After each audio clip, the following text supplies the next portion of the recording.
Hey guys, welcome back to the channel and welcome to a little bit of a setup video on my BDX. Many of you were inquiring how I set this up, how everything's installed in the plane, what equipment we went with. So we do have some video footage of the aircraft flying. The Maiden video, pretty unenthusiastic, so we'll just put some snippets near the end of this video. I will say that this BDX is an amazing flyer, absolutely stellar, so impressed with it. Very neutral, lands amazing, takes off amazing, just a great flyer. So anything you've heard about it positive is definitely true. So I'll pull you in here, we'll talk about the setup in the aircraft and how it's all put together. All right, so we went with a very clean install, the Bluetooth install that we call it. So when you look inside the plane, basically no equipment's visible other than the turbine, the UAT, our filler, and some of our antennas. So of course, our aircraft is piloted by Jetty. Now we do have our two ports here. So our GSU port allows us access to the turbine if we can't do it on our radio. And then we've got our Cortex binding plug or programming port. So if we need to do our Cortex programming, we just put our bind plug in that right there. So I'll pop the tray loose here and we'll take a look underneath and how everything's installed. We've got the CMJets tank, which replaces the stock tank. It's exactly the same size tank.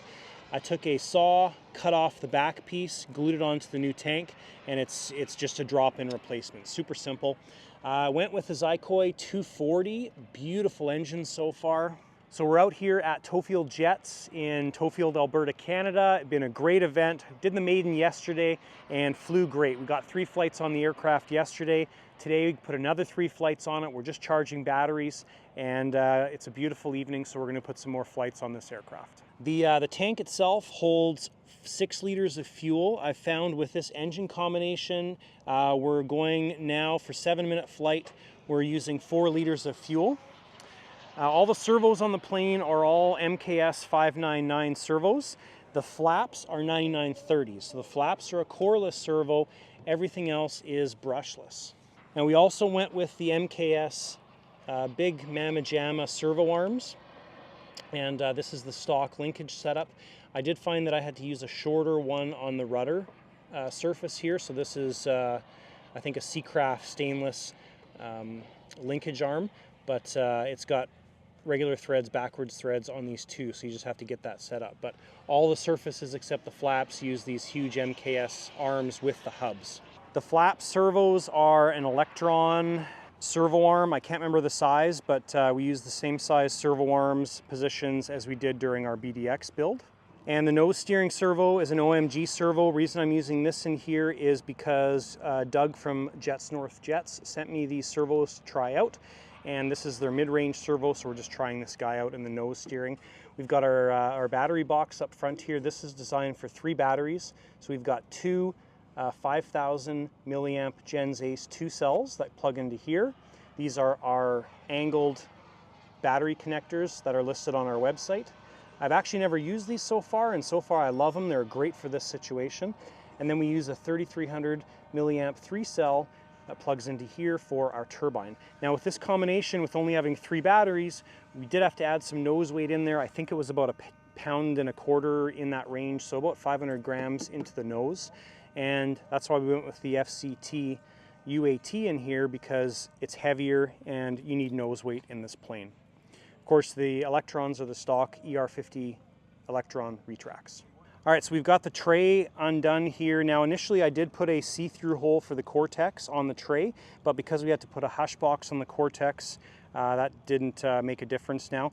Our inside of our aircraft is all painted, so this is Tremclad gray primer, and then we put the stone paint over top. So that's awesome. I'm happy I did it. Initially I wasn't gonna do it, but I'm very happy that I did. And then I painted the former on the back part of the fuselage black to make it disappear. Those come as like raw fiberglass color. And then now if we pull our tray up, actually I'll show you our antennas. So we've got one of our receivers, one of the antennas is right here. The other one is right here, forward, backward, side to side. And then we've got one at a 45-degree angle, and then we've got another one pointing forward, backward. So all the axes are covered on the antennas. And then if we pull this guy up, So you basically get easy access to everything. I'm happy with how the install went because this could definitely be a mess, but it's quite clean and I'm very impressed with it. So we've got our clone receivers right there in the center of the camera. Primary receiver is right there. So that's how we have it set up. The primary is plugged into the Cortex, which is underneath that hush box right there, the foam box. And the clone is plugged into the 220 central box. So that is our setup. We've got an R3 sitting right beside the hush box, right at the tip of my finger. That's our on-off switch.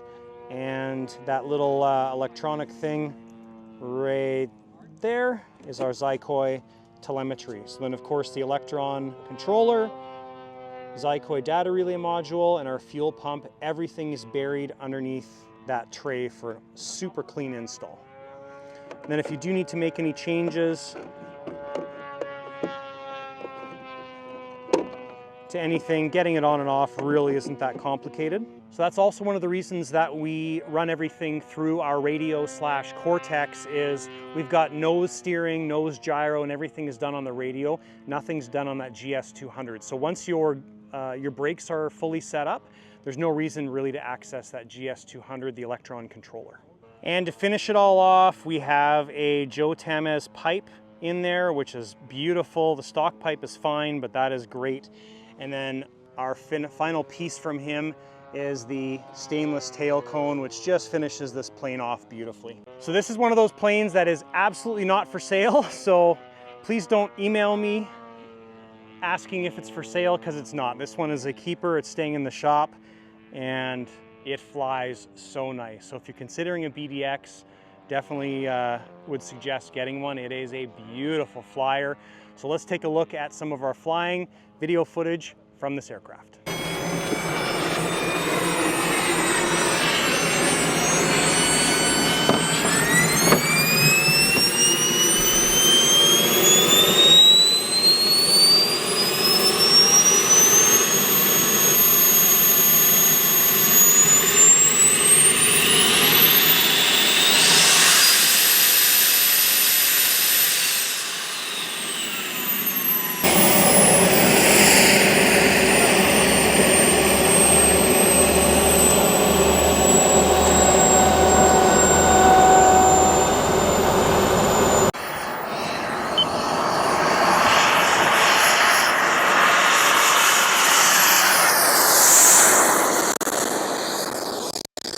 Gear up, flaps up. So first thing we're going to do is get elevation.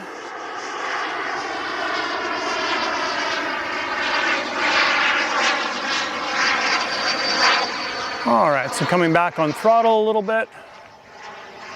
So this flies basically obviously just like our other BDX that we were using, or we set up with a high vis color.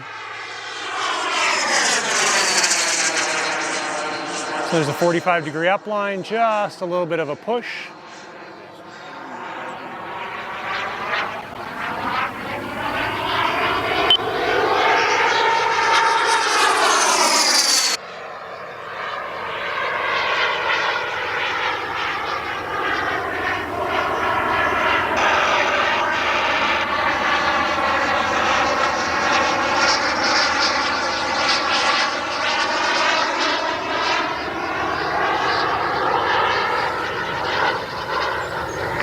So I think for adjustments, we are going to take a little bit of our aileron expo out.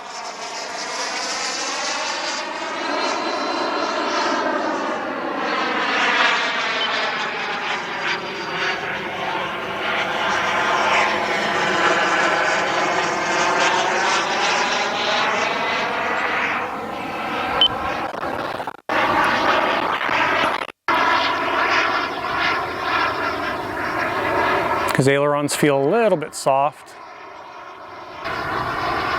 We got 2 minutes left on the timer. Fuel. 67% fuel.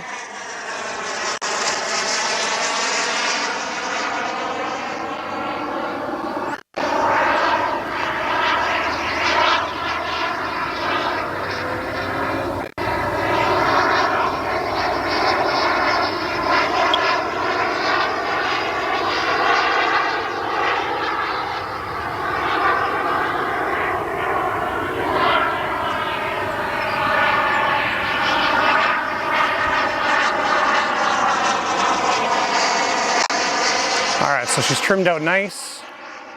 So nothing overly exciting on the Maiden.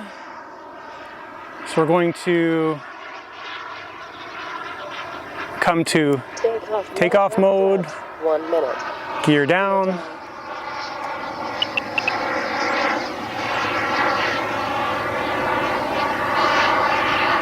seconds.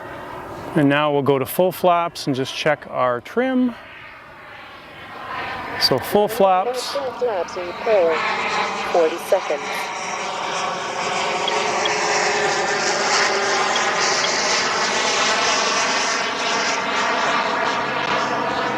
Seconds. So those flaps are pretty nuts. They're like barn doors. I'm about 60% throttle right now.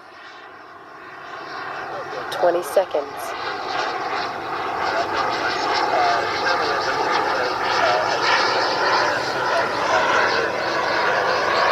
10, 9, 8, 7, All right. 6, 5, 4, 3, 2, 1.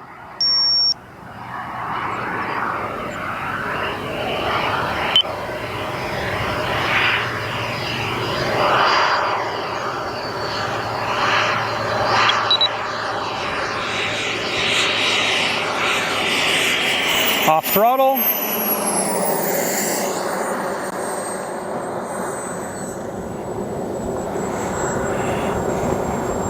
So that landing was a little bit long, and the reason that landing was long is I kept on the throttle until I was right in front of myself.